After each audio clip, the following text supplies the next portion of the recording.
Hi, my name's Frank. Hello, my name is Grace, and we have been Dayspring Church since 2016. When we came to Dayspring Church the first time, everything is strange. At the moment, I was the person watching phone if pastor gave 2-minute break time, because I feel like, don't talk to me like that. I used to the person like that, but the people who approached us constantly every week, they just say hello and they just ask us how have you been like this. It's like a knocking our heart. So at the end we open our heart to people and we start to chat and we became friends and we start to having lunch together after church and the group became bigger. People reached out to us and tried to make us feel welcome and build that relationship with us, and we found that to be really a powerful experience and helped us in our walk in life and with God. Our lunch gathering, there's no invitation, but just the people are waiting and after the service for the lunch. And also, all of the people, if they meet new people, they just invite the lunch. It's just open invitation. We're meeting up after church for lunch. I feel like, this is an opportunity for us to reach out to anybody who hasn't found their community.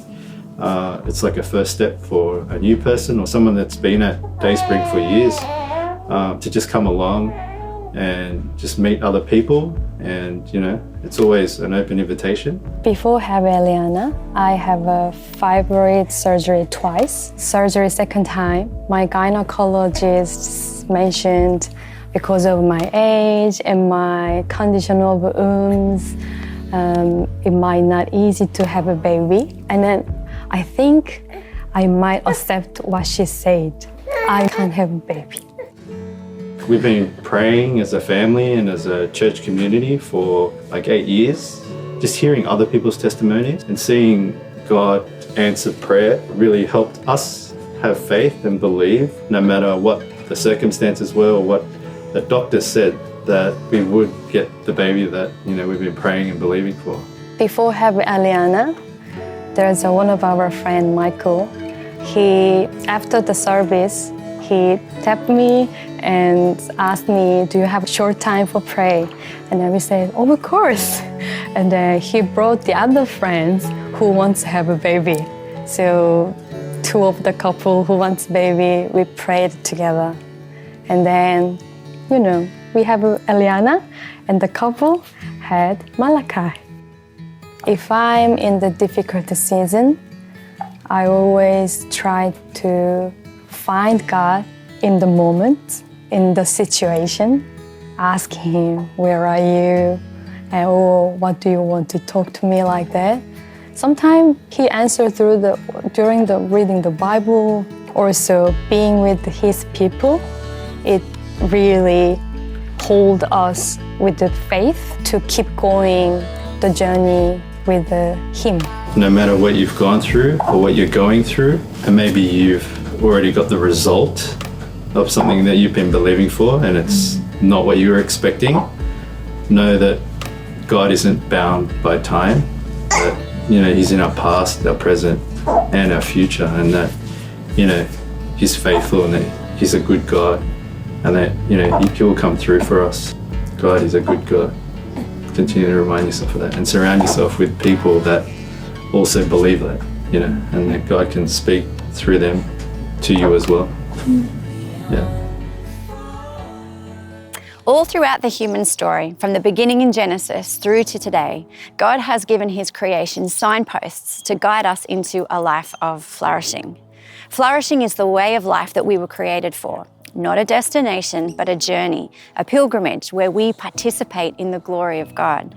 Flourishing is God's gift and plan, and when you flourish, you are in harmony with God, other people, creation, and yourself. Time and time again, from Genesis through till today, humanity has ignored these signposts. Determined to go our own way, to define flourishing on our own terms, we instead choose a path that disconnects us from our created purpose, our true identity, and ultimately leads to destruction.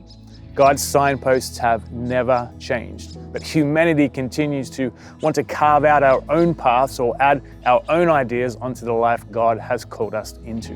Over the last few years, we as a church community have found ourselves on the path of strengthening our discipleship to Jesus, encouraging one another to be resilient disciples, faithfully following the signposts Jesus has left us in a world that is bombarding us with other options.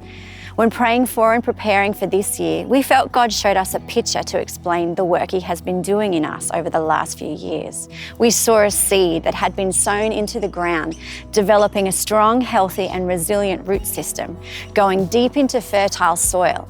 In this picture, we saw life ready to spring from the soil. The tree was ready to grow, it was ready to flourish. And so our theme for this year is Into Flourishing. Based on Isaiah 55, it captures the theme of faith, following, and flourishing.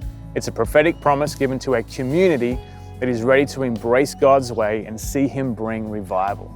At its core, it's a call to discipleship, to choose and follow God's way over our own, and it's a call to community. The flourishing life is not actually the promise of any individual, it describes a community. We see this so clearly in Frank and Grace's beautiful testimony.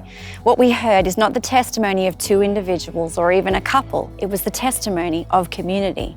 Real lives being impacted in a loving community and having an impact on a loving community. A testimony that helps us to see what God's invitation into flourishing is all about. Not a destination to arrive at, but a journey. Not a life free from challenge and pain either, but a life firmly planted that flourishes in the midst of it. The message of discipleship and community is, of course, not new to us, and Frank and Grace's story is just one of many that show we're already seeing great fruit emerge from it. But there is a maturing expression of it here at Dayspring, a maturing expression that we will see throughout this year with the different initiatives that we have planned and some that have organically emerged on their own from within our community. We are told in Matthew 7 that narrow is the path and small is the gate that leads to life, which speaks to our need to continually live intentionally in finding and following the way of Jesus. Jesus is inviting us to follow Him into flourishing, the John 10:10 abundant life He demonstrated and has made available to us. And that is what Isaiah invites us into. They are the words that Jesus Himself chooses to echo in John chapter 7. Come all of you who are thirsty, come to the waters. And we believe it is the invitation that God has given to us here at Dayspring. St. Irenaeus, the great 2nd century theologian, defines the Christian life this way: the glory of God is a human being fully alive. Flourishing means journeying into the state of being fully alive. There is a person inside of you waiting to come alive, and there is a world waiting to meet that person, so that they too may taste and see and say yes to God's invitation into flourishing.